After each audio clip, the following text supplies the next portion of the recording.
सभी साथियों को नमस्कार। साथियों, उज्जवल हरियाणा न्यूज़ देख रहे दर्शकों का स्वागत है। आज उज्जवल हरियाणा न्यूज़ आपको लेकर पहुंचा है ग्राम पंचायत मोठ में, जो कि हल्का नारनौल जिला हिसार में है। और आज हमारे साथ खास मुलाकात में है भावी सरपंच पद के उम्मीदवार डॉक्टर दिलबाग सिंह जी, और इनसे जानकारी लेंगे कि इनका जो राजनीतिक उद्देश्य है वो क्या है, किस प्रकार से ये जनता के बीच में आए हैं, क्या क्या इनकी जनता के लिए सेवाएँ रहेंगी, और डोर टू डोर सर्वे में इनके सामने जो समस्याएं निकल कर आ रही हैं उनके बारे में रूबरू कराएंगे। आज की खास मुलाकात में है डॉक्टर दिलबाग जी। सर नमस्कार।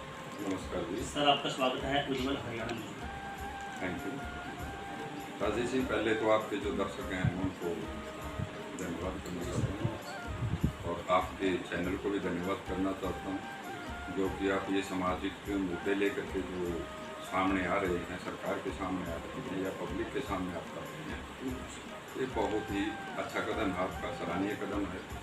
और इसकी जो मेहनत आप जो कर रहे हैं इसके लिए मैं आपको बहुत बहुत धन्यवाद करता हूँ। धन्यवाद सर आपका। तो सर बताना चाहेंगे हमारे दर्शकों को और अपने ग्रामवासियों को कि किस प्रकार के एजेंडे आपके रहेंगे, क्या क्या नीतियाँ लेकर आप क्या क्या बदलाव अपने गाँव में करना चाहेंगे, किस प्रकार का की एक नई रूपरेखा और नया एक सौंदर्यकरण अपने गाँव को आप देने वाले हैं।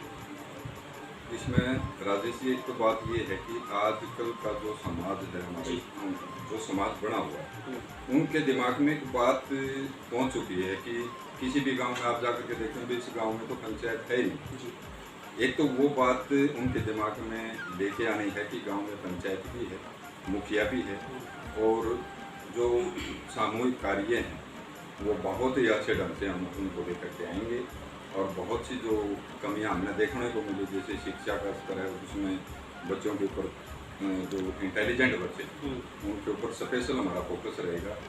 जो खेल के मैदान की समस्या है या खेलना चाहते हैं जो बच्चे और उनको जो सुविधाएं नहीं मिल रही, उसके ऊपर हमारा स्पेशल फोकस रहेगा।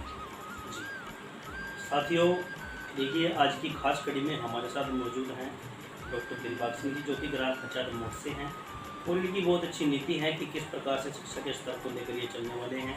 तो सर बात करें युवाओं की, आज का जो युवा है वो अपने मार्ग से भटकता हुआ आज नशे की तरफ ज़्यादा आकर्षित है, तो युवाओं को नशे से मुक्त कराने के लिए आपकी क्या प्राथमिकता है? हमारे गांव में भी हैं बच्चे जो कम से कम भी मैं अगर काउंटिंग करूं उनकी तो 40 बच्चे 50 बच्चे ऐसे हैं जो आज नशे की दिक्कत में।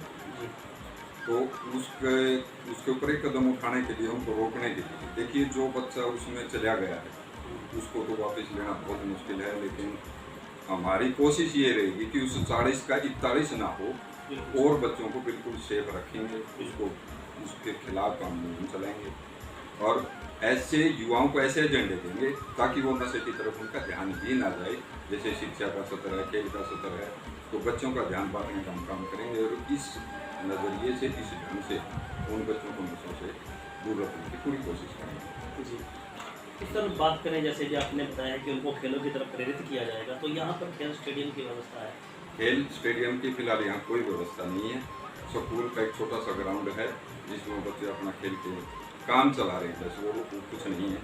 लेकिन उसके तरफ अगर हम विजयी हुए बने तो उसकी तरफ बिल्कुल पूरी तरह से उसका फोकस किया जाएगा और उनको पूरी सुविधा दी जाएगी, पूरी छूट दी जाएगी, पूरा ग्राउंड दिया जाएगा। तो सर यहाँ पर पंचायती भूमि कितनी है और कितनी ज़मीन यहाँ पर जो इस समय उसकी इनकम है उनकी? ये जो पहले जो पंचायती भूमि थी उसमें कुछ में तो प्लाट काट दिए गए, और जो पंचायती भूमि पड़ती है 10-12 किले ज़मीन है वो थोड़ा गांव से काफ़ी दूर है, तो वहाँ बच्चे पहुँचना उनके लिए वो जो ग्राउंड की जो व्यवस्था अगर हम वहाँ करें तो हो सकता है शायद वो वहाँ भी वो ना जा पाएँ, और एक इधर पड़ता वो भी दूर पड़ता है। तो कोशिश करेंगे कि ग्राउंड गांव के नज़दीक किसी भी तरह, चाहे वो लीज पर लिया जाए या फिर किसी और ढंग से तो व्यवस्था की जाए, तो उनकी हम पूरी कोशिश करेंगे। उनका वो पक्का है, मेरे दिमाग में भी है, और उसको हम पूरा करेंगे। जी, बहुत अच्छी सोच है सर आपकी। तो सर जैसे अभी आपने युवाओं के बारे में बताया है कि किस प्रकार से युवाओं को साथ लेकर चलना है, तो सर बात करें महिलाओं की और बेटियों की, तो महिलाओं और बेटियों के लिए उनके लिए आपके मन में क्या प्राथमिकता रहेगी, किस प्रकार की मुहिम आप लेकर आओगे कि हमारी जो बेटियां हैं, हमारी जो फ्री महिलाएं हैं, उनको एक अच्छा रोजगार मिले और वो अपने आप को खुद संपन्न महसूस? इतनी त्रुटियाँ होगी, उतने मतलब सिस्टम खराब हो गए, बिल्कुल। और वो हो गए कि जो लोग डरने लगे, भाई इसके बारे में मैं कहूँगा तो वो नाराज़ हो जाएगा, इसके बारे में वो कहूँगा तो वो नाराज़ हो जाएगा। बिल्कुल। तो इन चीज़ों को हमें छोड़ करके ना, अगर गांव को और समाज को सुधारना है और बेटी सुरक्षित रहे, इसके लिए कदम उठाने हैं, तो बेखौफ होकर के आपने उस पर काम करना पड़ेगा, और वो हम 100% पूरा करेंगे। तो सर, जैसे बात करें, सरकार का एक नारा भी है, बेटी बचाओ बेटी पढ़ाओ, लेकिन उस नारे के विपरीत अगर जाएं तो बेटियां अपने घरों में भी सुरक्षित नहीं हैं। तो सर, ऐसी विडंबना क्यों है, और इस प्रकार के जो जुमले हैं सरकार क्यों देती है? क्योंकि बेटियों के लिए कोई कड़ी सुरक्षा नहीं है। आज इतना जो माहौल है, बाहर का जो माहौल है, इतना चरमरा गया है कि हम अपनी बेटियों को पढ़ाई के लिए भी, शिक्षित करने के लिए उसको बाहर नहीं भेज सकते। ये बिल्कुल सही बात है आपकी कि बेटियों, माँ बाप के सामने बेटियों को बाहर भेजना एक चुनौती सी बनता जा रहा है। और माँ बाप क्या करे, देखिए जिस तरह हमने बेटी को बाहर भेज दिया, पहली बात तो ये है माँ बाप को भी उसकी पूरी देखभाल करनी चाहिए, हमारा बच्चा कहाँ पर है, और उसकी पूरी केयर करे। पहली बात तो माँ बाप का जो फर्ज बनता है वो करे। और अगर पंचायत की तरफ से अगर कोई ऐसा कदम उठाना पड़ा कि भाई वाकई में ये चीज़ बाहर जान लग रही है या माँ बाप से कंट्रोल से बाहर हो रही है, तो उस चीज़ को भी हम उसका पूरा ध्यान रखेंगे। और ये 4-5 जो मुद्दे हैं, इनको भी अगर हम कवर कर दें, अब करने भी चाहिए, और हर पंचायत और हर सरपंच और हर समाज और हर माँ बाप का ये कर्तव्य बनता है कि इसकी तरफ हमारा पूरा फोकस हो। और मुझे पूरा भरोसा है, मेरे गांव का जो समाज है, पंचायत है, वो इसके ऊपर पूरा फोकस करने के लिए मुझे प्रेरित भी करेगी, और इसके ऊपर पूरा हम ध्यान भी रखेंगे। जी, ये जैसे कि कल आपको आपके ग्रामवासी मौका दें, आप अपने गांव में ही शिक्षा का, उच्च शिक्षा का प्रबंध कर सकें, या कोई लाइब्रेरी वगैरह। हाँ, लाइब्रेरी की पूरी व्यवस्था होगी, पूरी लाइब्रेरी पंचायत की तरफ से बनाई जाएगी, उनमें किताबों की पूरी व्यवस्था होगी। और बेटियों का या जो भी हमारे विद्यार्थी हैं, बच्चे हैं, पहला फोकस मेरा शिक्षा के ऊपर ही रहने वाला है। दूसरा फोकस गांव में जो सफाई की व्यवस्था है उसके ऊपर रहने वाला है। और यही नहीं है, हम पूरी टीम बना करके, युवाओं की पूरी टीम बना करके उनको एक एक चीज़ सौंपेंगे। भी आपके बारे ये 5 बच्चे हैं जो इंटेलिजेंट हैं, उनको शिक्षा का जिम्मा सौंपा जाए। कौन बच्चा इंटेलिजेंट है, उसके आगे क्या समस्याएं आ रही हैं, तो वो जिम्मा उनका सौंपा जाए, और उन कमियों को निकाल करके जो भी कमियां वहाँ पर आएंगी तो हमारी पंचायत उस कार्य को पूरा करेगी। तो सर, अक्सर देखा जाता है कि छोटी छोटी बातों पर गांव में कुछ विवाद हो जाते हैं, और विवाद वो इतने हद तक बढ़ जाते हैं कि कोर्ट कचहरियों तक वो 10-10 साल तक ऐसे ही चक्कर लगाते हैं। तो सर, ऐसी विडंबना, ऐसी मानसिकता ग्रामवासियों की क्यों बनी हुई है? इस प्रकार के मामलों पर किस प्रकार से अंकुश लगाया जा सकता है? देखिए, इसमें ये सबसे बड़ी विडंबना क्या है कि ये सारा राजनीति की वजह से हमारा समाज है कि गंदला रूप ले रहा है। हम उसकी मान लेते हैं, उसकी मान लेते हैं, लेकिन इस चीज़ को भी निखारा जाएगा कि भाई किसी भी राजनीतिक नेता की वजह से, पार्टी की वजह से हमारे समाज को गंदला न करें। स्पष्ट संकेत होगा कि जो भी छत्तीस बिरादरी है उनका सबका भाईचारा एक हो। और खासकर युवाओं के मन में जो आजकल थोड़ा भेदभाव है, वो थोड़ा जात पात पे कभी कभी कोई हाँ, वो खास बात वो 5-4 ही होते हैं और वो बात कर जाते हैं। लेकिन हमारी कोशिश ये रहेगी कि भी छत्तीस बिरादरी का कोई भी बच्चा हो, वो जात पात पे बात न करके हमारे समाज की बात करे, आपसी भाईचारा कायम रखें। आपसी भाईचारा कायम रखे, शिक्षा की बात करें, उन्नति की बात करें। जी। तो सर, आपके गांव की वोट और आबादी और कुल वार्ड कितने हैं? मेरे गांव के 9 वार्ड हैं और 1800-1900 की आबादी है, वोटर हैं, और 36 बिरादरी हैं।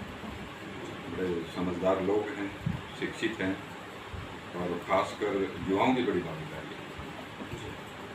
तो दिलबाग जी, पेशे से आप डॉक्टर हैं और पूरे गांव की एक सामाजिक लेवल पर आप सेवा भी कर रहे हैं, और दिन रात उनके लिए आप बैठे हैं। कोई भी रात को कोई समस्या आ जाती है, किसी को दवाई देनी है, तो कोई भी प्रॉब्लम आती है, क्योंकि हमने गांव में राउंड लगाया है, तो गांव वासियों ने बहुत से आपके बारे में अच्छे विचार दिए हैं कि बहुत अच्छी नीति के व्यक्ति हैं। तो सर, इस प्रकार की सोच जनता के बीच में किस प्रकार से आपने उनके दिलों में जो जगह है वो बनाई है। और एक राजनीति ही माध्यम आपने क्यों समाज मेडिकल स्टोर से कम भी 25 साल से जुड़ा हुआ हूँ। और जो मजबूर लोग हैं, कई बार असहाय लोग होते हैं, घर में कमाने वाला नहीं होता, दवाई की उसको ज़रूरत होती है, तकलीफ उसको हो जाती है, तो मेरा हमेशा ये पीछे भी रहा है और करता भी रहूँगा कि उनकी सेवा फ्री, चाहे वह दवाई की बात हो, चाहे वह अस्पताल ले जाने की बात हो, चाहे वो गाँव में और सहयोग करने की बात हो, तो दिल खोल के मैं करता आया हूँ और आगे भी करता रहूँगा। जी। तो सर, अपने गांव को आप मिनी चंडीगढ़ स्वरूप किस प्रकार से देने वाले हैं? किस प्रकार से अपने गांव को गंदगी जो है वो नष्ट करने वाले हैं, और किस प्रकार से अपने गांव को एक आईने की तरह आप चमका रहे हैं? ईद जिस तरह देख लिया राजेश जी, जो गांव के बाहर है बहुत बुरा हाल है, स्कूल के आगे आपने देखा हो तो बहुत बुरा हाल है, खतियाँ पड़ी हैं।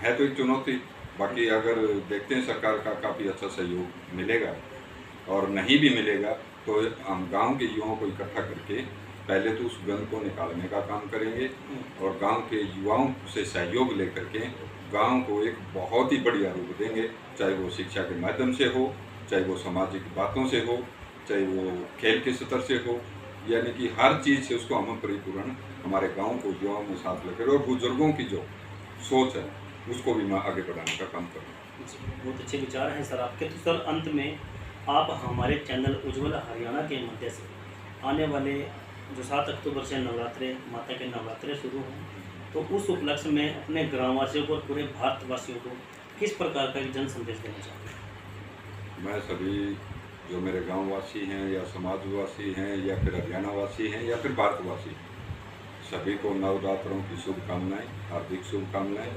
और मैं प्रार्थना करता हूं परमात्मा से कि वो दिन रात जो भी तरक्की करें। धन्यवाद सर। तो देखिए साथियों, आज की खास कड़ी में हमारे साथ मौजूद थे डॉक्टर दिलबाग सिंह जी, जो कि ग्राम पंचायत मोट हल्का नारनौल जिला हिसार से हैं। तो बहुत अच्छे इनके विचार हैं, किस प्रकार से अपने गांव को ये मिनी चंडीगढ़ का रूप देने वाले हैं, और क्या क्या इनकी योजनाएं हैं वो अभी इन्होंने हमारे चैनल के मध्य से जनता के बीच में रखी हैं। और सर, हमारी आशा रहेगी कि आपके संदेश को हम जन जन तक पहुँचाएँ। तो बने रहें उज्ज्वल हरियाणा न्यूज़ के साथ। बहुत बहुत धन्यवाद राजेश भाई। ये बातें अगर आप आगे पहुंचाएंगे, लोगों के समक्ष ये बातें पहुंचेंगी, और कुछ आने वाले आप होंगे, आपका चैनल होगा, तो इसके लिए बहुत बहुत धन्यवाद। तो जुड़े रहें उज्ज्वल हरियाणा न्यूज़ के साथ। फिर मुलाकात होगी एक अच्छी और सच्ची खबर के साथ। तब तक के लिए जय हिंद।